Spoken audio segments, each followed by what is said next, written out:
Alors, lors de la contraction musculaire de vos mollets, vous écrasez ces veines-là, ce qui va propulser le sang vers le haut si vos valvules sont normales.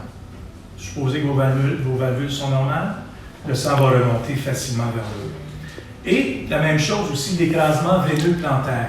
Le sang, il y a beaucoup de sang qui passe dans la semelle du pied. Ceux qui sont coupés un pied, vous avez déjà vu que ça saigne pas mal un pied quand vous coupez la plante du pied. C'est parce qu'il y a énormément de vaisseaux qui passent dedans. C'est pour ça que quand on marche, on vient écraser la semelle du pied. Et aussi,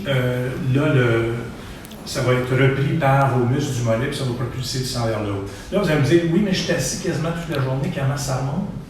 Bien, vous avez raison, c'est difficile à remonter. Et la façon que ça remonte, c'est par votre diaphragme. C'est le mouvement du diaphragme qui fait une pression négative, une pression positive dans votre abdomen.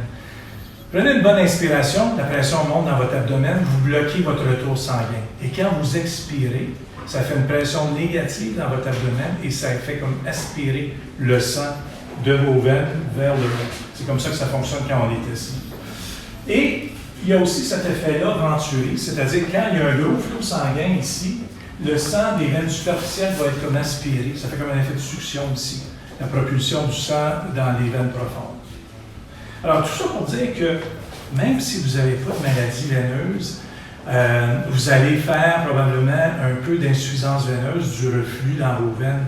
Parce que pour avoir une pression au minimum dans vos veines, il faut faire 14 pas minimum et continuer à faire ces 14 pas après pour garder cette pression-là à un minimum.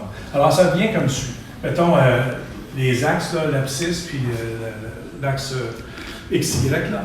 Alors, la pression est ici, vous commencez à marcher, vous faites 14 pas, ça descend jusqu'à atteindre un plateau.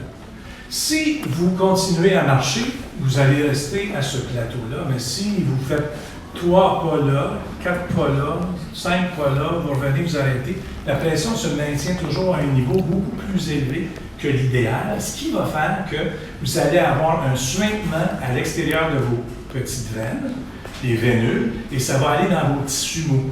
Vos tissus mous étant la peau, là, puis le tissu graisseux à l'intérieur de la peau et tout ça, le tissu conjonctif.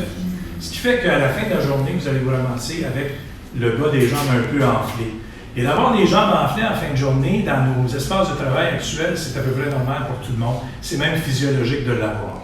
Alors, c'est pour ça que de porter des bas de soutien pour des gens qui marchent peut-être pas assez ou qui sont assez immobiles, qui font du surplace, coiffeurs, chirurgiens, n'importe quel emploi où vous marchez peu, caissier, tout ça, c'est sûr que de porter un bas de soutien va diminuer cet édème-là. Donc, cette sensation de lourdeur à la fin de la journée que vous allez avoir.